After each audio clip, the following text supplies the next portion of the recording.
The sky was a thick slate of grey as we drove past the rotting wooden sign that read, "Welcome to Ashwood Hollow." The chipped paint and bullet holes still made it legible. Trees twisted overhead like the gnarled fingers of something dead trying to claw the sky. My brother Sam was behind the wheel, chewing on a toothpick like he was calm, but I could see the tension in his jaw, the way his knuckles whitened against the steering wheel every time the car creaked over gravel. We weren't here on vacation. We were here because our grandmother had died. Her house, a house none of us had visited since we were kids, was ours now, handed down like a curse sealed in a will.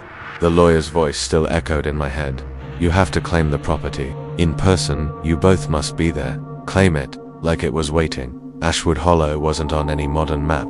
Our GPS died 15 miles before we found it. The trees thickened until they scraped the car, their branches gnarled and reaching like arms. The town was a fossil. Buildings sagged, windows stared, empty. No people, no sound, just the hum of cicadas that stopped the moment we stepped out of the Karaz, if holding their breath. Our grandmother used to warn us about Hertha Ashwood, which, "Don't go near the trees after sunset," she'd say.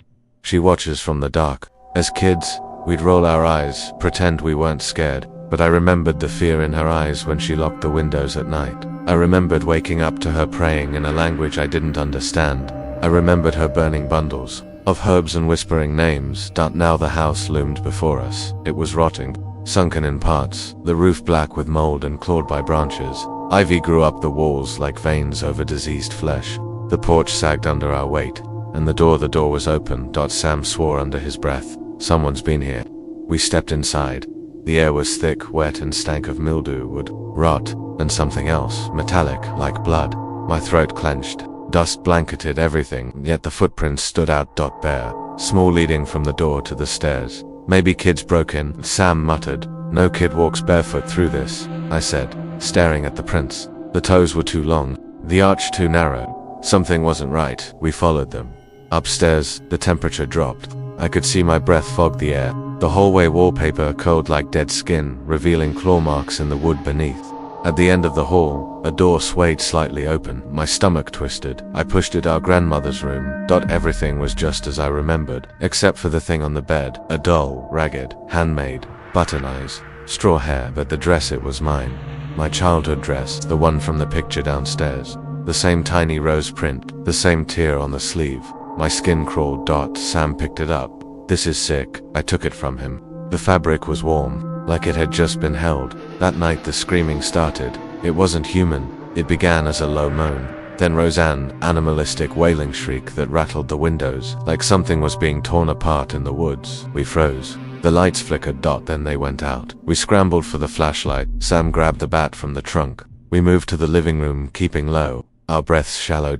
Then came the footsteps. Slow, heavy, crunching over leaves and wood. Then the knock. 3 times. Pause. 3 again. Pause. 3 more, each one deeper than the last, like it shook the bones of the house. "Don't move," Sam whispered. Then the voice, "Let me in, Sarah. I remember you." My blood froze. My name. Only one person had called me that since Grandma died. "Let me in, and I'll give you back what you lost."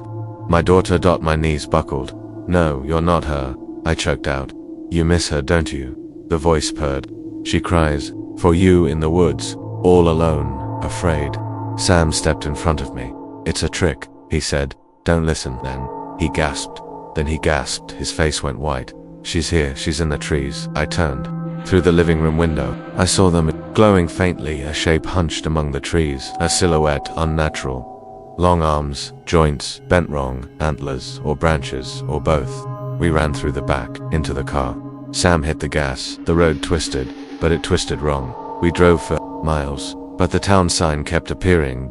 "Welcome to Ashwood Hollow."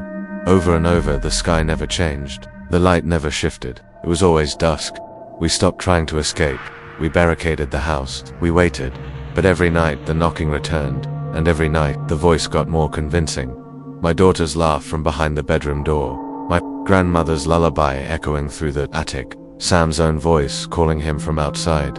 The witch didn't just hunt. She knew us. We searched the attic, found boxes of old journals, pages full of symbols, charcoal drawings of gaping mouths, trees with eyes, faces warped in agony. Names. Dates. Disappeared. Taken. All of them people who came to Ashwood Hollow. All of them still here, and then the dreams began. Always the same, her voice calling me, her arms reaching, her face empty but familiar, like she'd borrowed pieces from everyone I ever loved. I started waking to the doll in new places.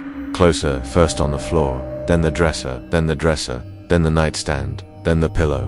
Beside me, then Sam. Disappeared. No sound. Just an open door, and footprints in the hall. I followed. Into the woods they twisted around me. Trees that shouldn't have been there. Paths that looped back. Whispers that came from behind. Even when I turned, I walked until I found it. A cabin, ancient, made from black wood, covered in symbols carved deep into its walls. Inside, the air was thick with ash and rot. An altar stood at the center. Bones, dolls, hair, teeth, a cracked mirror. I looked and she looked back. She wasn't a reflection. She smiled with too many teeth. Then she reached through.